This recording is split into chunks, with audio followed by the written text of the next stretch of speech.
But right now, we're here to celebrate a historic moment. A moment that yesterday during the dinner, and thank you for joining us under the patronage of the Honorable President and His Royal Highness the Crown Prince Musaidi, where we had the pleasure to hear it firsthand. This is the greatest alliance between the Kingdom of Saudi Arabia and the United States, where we have joined hands and you have helped us build our energy-based economy, fueling and energizing the industrial age, and now fast forward, going to the intelligence age, where we can fuel AI factories, robotics, AVs, and all of the rest. Speaking of that, let's start with you, Elon, if you don't mind, Jensen. Feel free to chime in. You have a big fascination of something all of us have admired, first-order thinking, which Jensen sometimes calls first-order scaling, which is an opportunity for how you have dropped the cost of batteries from 1,000 for kilowatt hour to sub $100.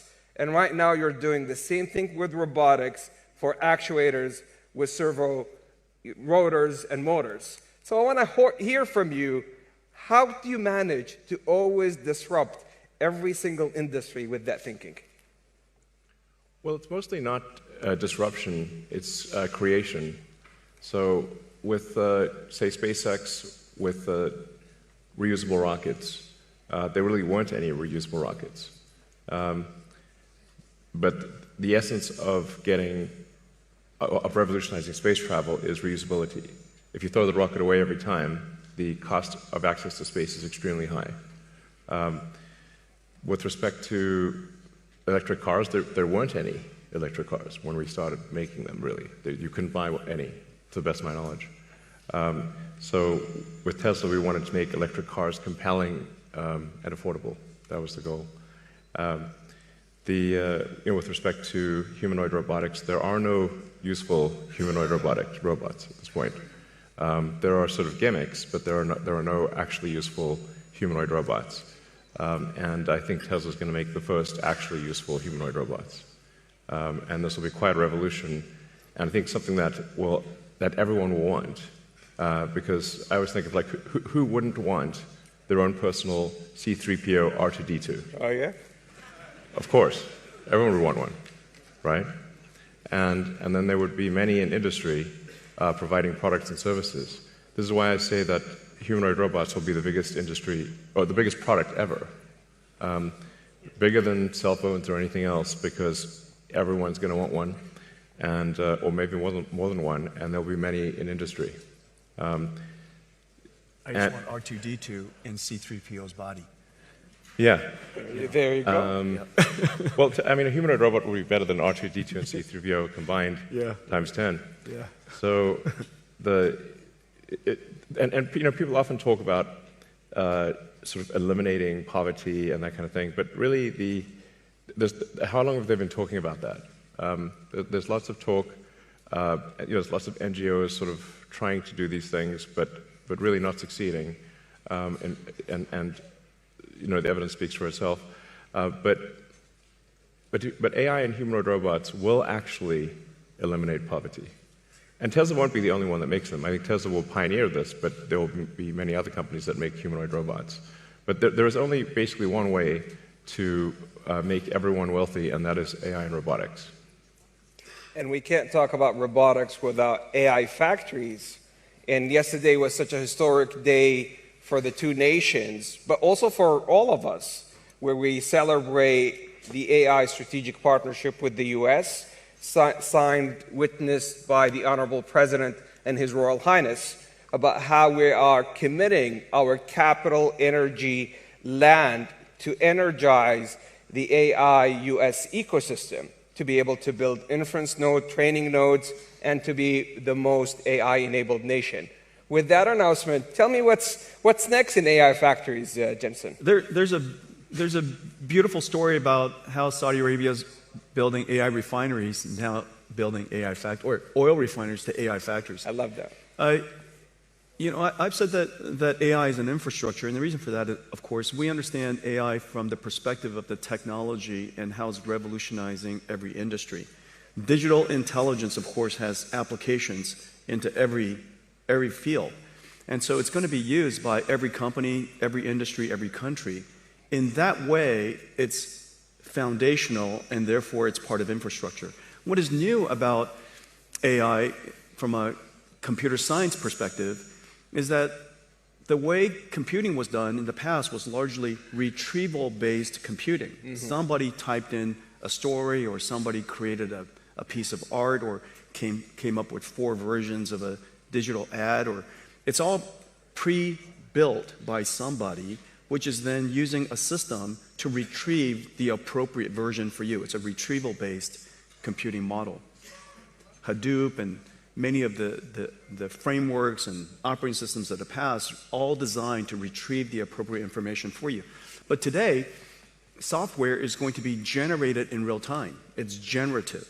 Based on the context, based on the circumstance, based on who you are, based on the problem you asked, based on your prompt, it will generate unique content for you. Every single time, for everybody, it's unique. When you use Grok, every time you use it is different. Just based on the right, based on the prompt that you give it, and based on the circumstance, and so therefore, it used to be retrieval based. Today, it's generative, and if it's generative, then and every time is different, then you need AI factories all over the world to generate the content in real time, which is the reason why you need AI factories. And this is a unique way of doing computation, but the benefit, of course, is that everything isn't preconceived and pre-documented, and it's contextually sensible and therefore intelligent. So AI factories and robotics, and we heard it yesterday from His Royal Highness, his vision, how to augment our workforce with roughly tens of millions of robotics to be able to infuse the next wave of productivity and progress. But this scares a lot of folks here when it comes to the future of jobs. So let's hear about your thoughts, Elon and Jensen, on that. Sure. Well, if you say, like, in the long term, where will things end up? Long term, I don't know what long term is. Maybe it's 10, 20 years, something like that. For me, that's long term. My prediction is that work will be optional. Optional? Optional. So... We'll take that. Yeah. I mean, it'll be like playing sports or a video game or something like that. If you want to work, in the same way, like you can go to the store and just buy some vegetables, or you could grow vegetables in your backyard. It's much harder to grow vegetables in your backyard, but some people still do it because they like growing vegetables. That will be what work is like, optional. Now, between now and then, there's actually a lot of work to get to that point. Mm-hmm. And I always recommend people read Ian Banks' culture books to get a sense for what a probable positive AI future is like. And interestingly, in those books, money is doesn't exist. It's kind of interesting. And my guess is, if you go out long enough, assuming there's a continued improvement in AI and robotics, which seems likely, the money will stop being relevant at some point in the future. Now, there will still be constraints on power, like electricity and mass. The fundamental physics elements will still be constraints. But I think at some point, currency becomes irrelevant. Jensen, any thoughts? By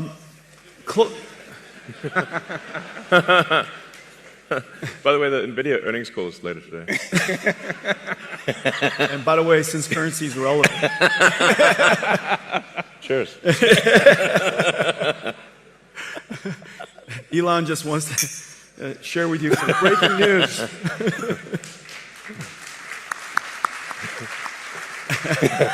The two of us would like to share some breaking news.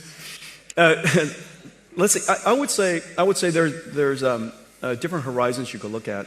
Everybody's jobs will be different. I think that's for sure. How the students learn will be different.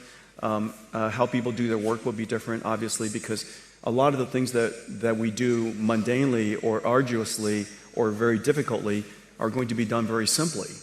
And so we're going to be more productive from that sense. One of the things that I will say is that for most people or a company, if your life becomes more productive, and if the things that you're doing with great difficulty become simpler, it is very likely, because you have so many ideas, you'll have more time to go pursue things. It is my guess that Elon will be busier as a result of AI. I'm going to be busier as a result of AI. And the reason for that is because we have so many ideas we want to pursue, so many things that we still have in our backlog inside our company that we can go pursue. If we were more productive, we can get to those things faster. And so in the near term, I would say that there's every evidence that we will be more productive and yet still be busier because we have so many ideas. One thing that I will say, give you some evidence, is that, and I was just telling Elon about this earlier, radiology, for example, has largely been converted to AI-driven radiology, and there's some really great companies doing that. And the surprising thing is the prediction that all radiologists would be the first jobs to go was exactly the opposite. The trend shows that there are more radiologists being hired now as a result of AI.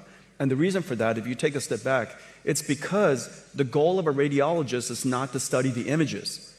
The goal of a radiologist is to diagnose a disease. Now the studying of the images became so productive, they could study more images, study more modalities, spend more time with the patients. And as a result, they're actually accepting more patients. We're doing more radiology all around the world. We're doing a better job with diagnosing disease. And so that's kind of the near-term outcome of AI and productivity. And we'll see what happens long-term. You know, when currency doesn't matter anymore, just, you know, let me know right before. You'll see it coming. You'll see it coming. We text often, so just yeah, we do. Yeah, just text it out. Well, yeah, let me know. I kind of agree with both of you, because if you look at every technological trend, every general purpose technology has been net new positive for the globe, for humanity, and so forth. And let me share with you two case studies. And Your Excellency, I think it's precisely the reason for that is because all the great ideas from innovators like Elon, you have so many good ideas that and AI, Jensen as well. Yeah, well, you know, Indeed. thank you.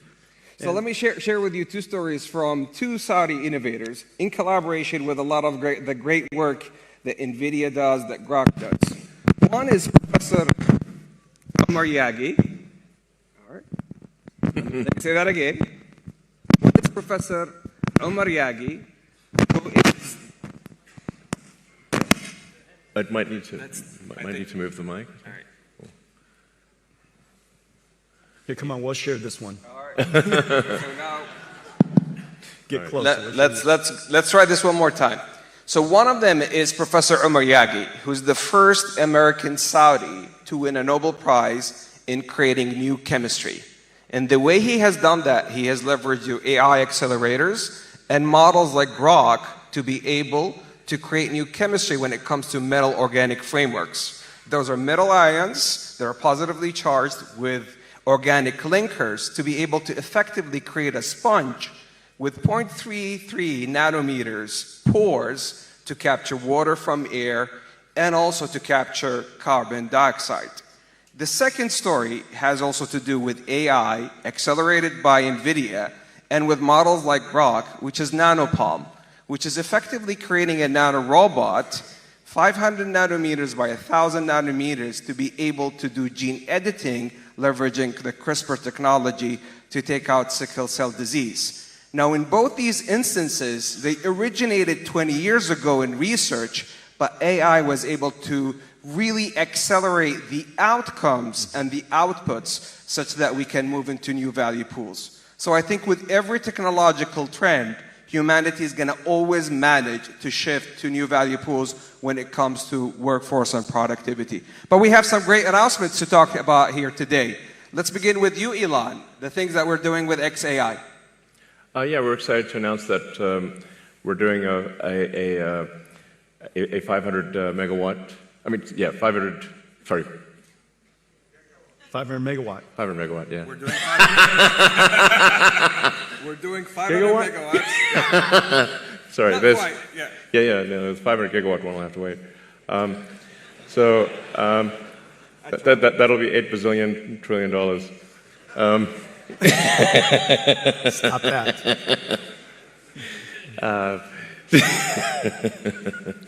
So yeah, we're doing a XAI and the Kingdom of Saudi Arabia are doing a Humane, 500 megawatts, starting with 50 megawatts phase 1, and we're doing it with NVIDIA. Yeah. Congratulations to the Humane team, to Targ and team, such a fantastic job.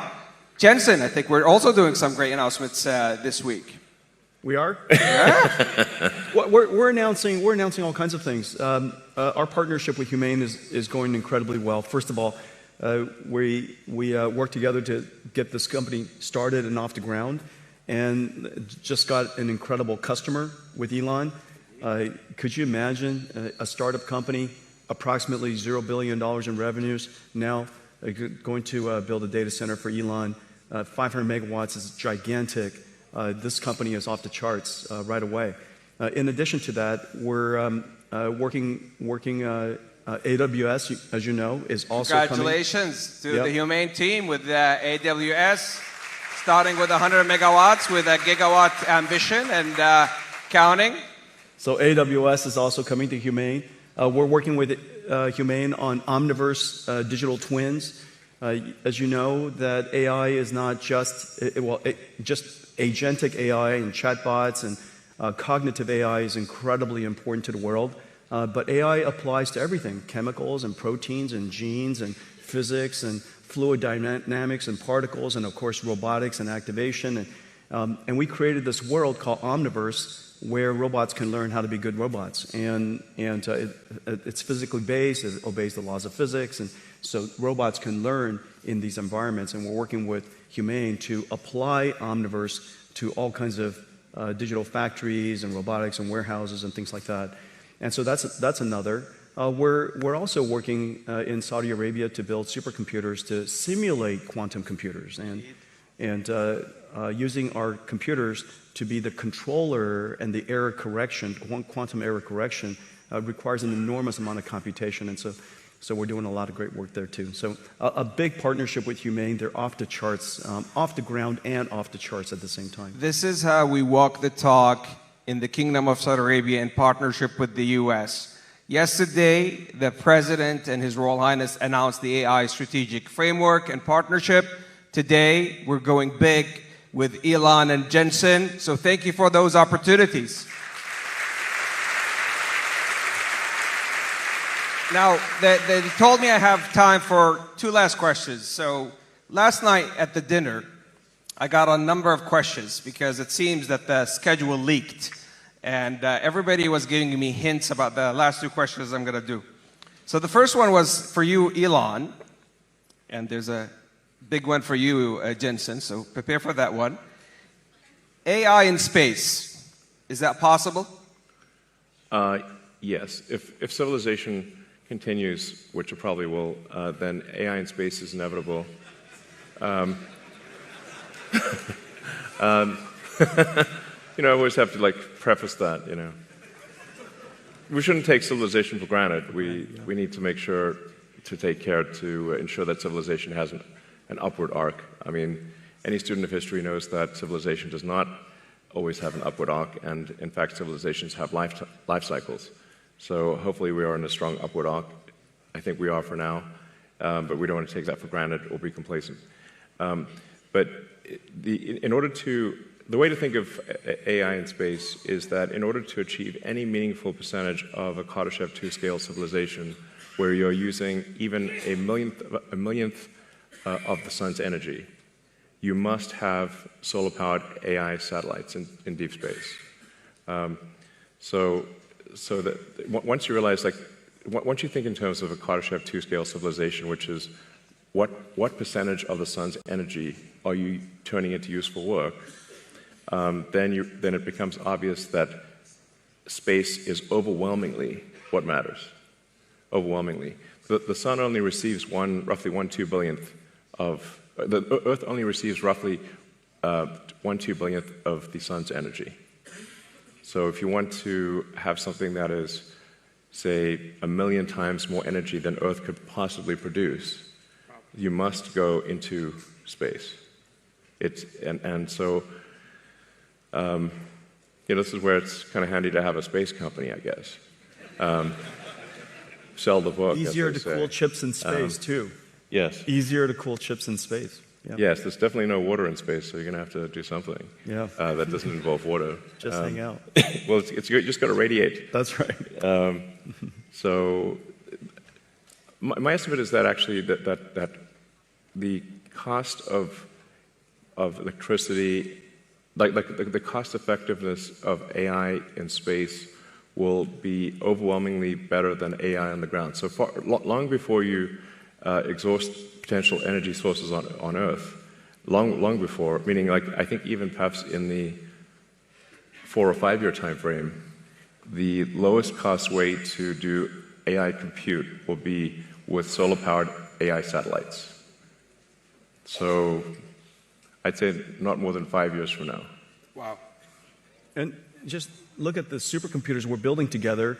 Let's say each one of the racks is 2 tons. Out of that 2 tons, 1.95 of it is probably for cooling.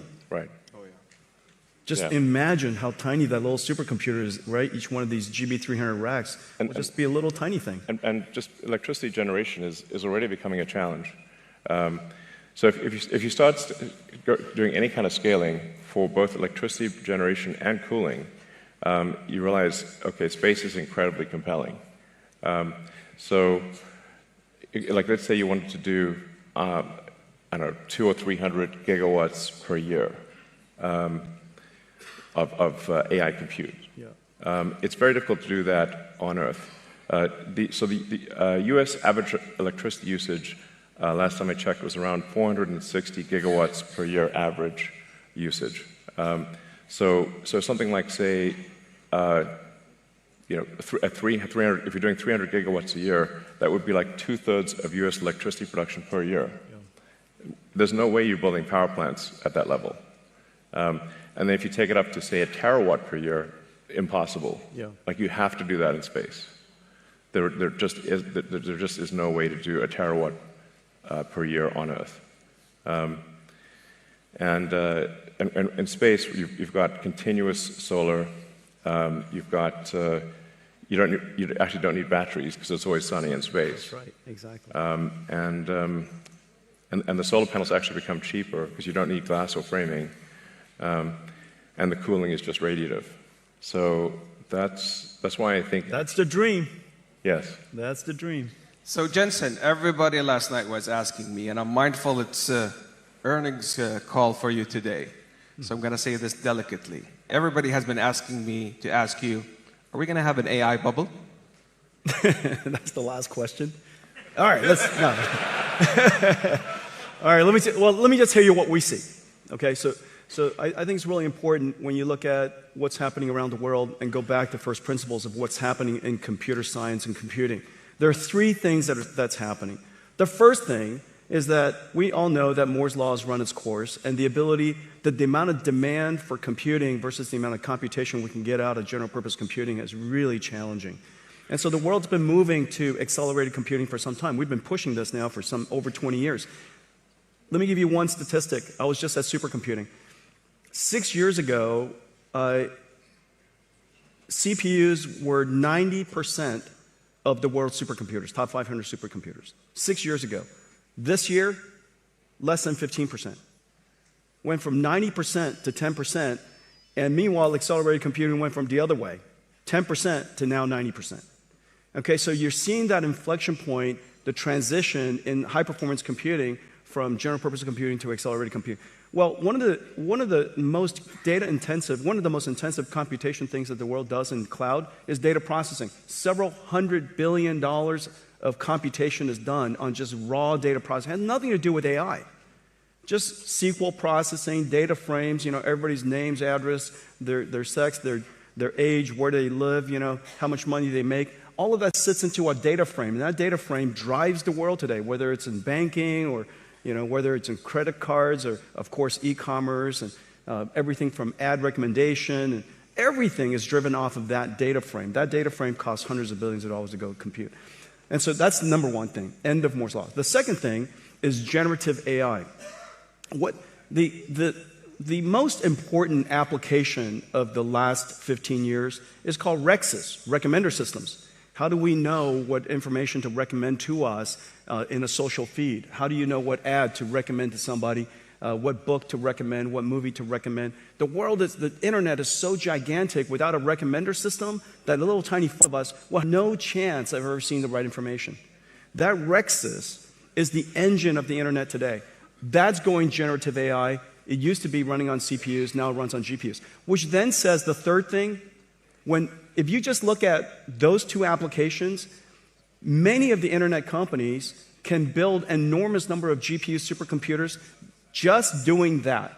Of course, then it creates the third opportunity on top of it, which is agentic AI. This is Grok, and this is OpenAI, this is Anthropic, this is Gemini. Agentic AI sits on top of that. But don't forget to think about what is happening underneath what everybody sees as AI today. There's a whole movement of computing from general purpose computing to accelerated computing. And that, if you take that into consideration, you'll come to the conclusion that, in fact, what is left over to fuel that revolutionary agentic AI is not only substantially less than you thought, and all of it justified.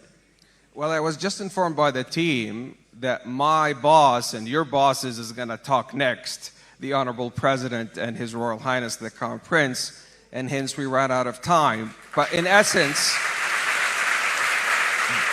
this is so much love for you, Elon and Jensen. But this, in essence, is a 92 alliance that shifted from energy to digital to the intelligence age, powered by pioneers such as Elon and Jensen, to serve humanity and create on a net new basis new economies, new jobs, and a better future for humanity, powered by the Kingdom of Saudi Arabia and the United States. Thank you for a lifetime partnership and friendship. Thank you, Elon. Thank you, Jensen. Thank you. All right.